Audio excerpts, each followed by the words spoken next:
మేడారం సమ్మక్క సారలమ్మ జాతరకు వచ్చేటువంటి భక్తులకు ఈసారి స్పెషల్ అట్రాక్షన్ గా ప్రధాన కూడలు నిల్వలు ఉన్నాయి. ఇప్పటి వరకు మనం మేడారం జాతరకు వచ్చేటువంటి వాళ్ళు జంపన్న వాగులో స్నానాలు చేసి నేరుగా సమ్మక్క గద్దెల వరకు వెళ్ళేసరికి కూడా ఒక ట్రాఫిక్ జామ్ అయ్యే విధంగా భక్తులు కూడా ఒక ఎక్కువ సంఖ్యలో ఉండేటువంటి పరిస్థితులు ఉండేవి. కానీ ఈసారి ట్రాఫిక్ కూడా నియంత్రించడానికి కూడా అనేక ప్రణాళికలు, అంటే మేడారం జాతరకు ఒక 251 కోట్ల భారీ నిధులు కేటాయించిన తర్వాత అనేక డెవలప్మెంట్ యాక్టివిటీస్ ఇక్కడ నడుస్తున్నాయి. ఒక విస్తీర్ణమైనటువంటి రోడ్లు, పర్మనెంట్ సొల్యూషన్ లో కూడా ప్రధాన కూడలు కూడా ఏర్పాటు చేస్తున్నారు.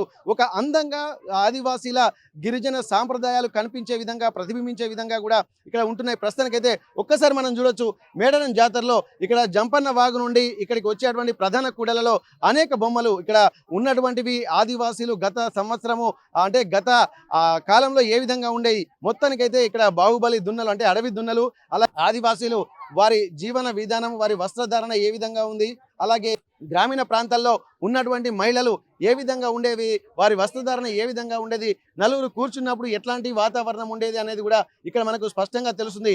ఇట్లాంటిది మొత్తం ఒక ఆదివాసీలకు సంబంధించి అడవిలో, అంటే మేడారం జాతర ఇదివరకు ఒక వన జాతర కాబట్టి వనంలో ఉండేటువంటి జింకలు, నెమళ్ళు, పక్షులు, అలాగే ఎలుగుబంట్లు, అడవి దున్నలు ఇవన్నీ కూడా ఇక్కడ ఏర్పాటు చేస్తున్నటువంటి పరిస్థితి ప్రస్తుతానికైతే మనం చూస్తున్నాము. మేడారం జాతరలో అనేక వైవిధ్యమైనటువంటి వాతావరణం అయితే ఇక్కడ మనకు స్పష్టంగా జరుగుతుంది, కనిపిస్తుంది. ఇక్కడ వన్య మృగాలు కూడా ఎక్కడెక్కడైతే ఉన్నాయో అవన్నీ కూడా మనకు కనపడే విధంగా స్పష్టంగా కనిపిస్తున్నాయి.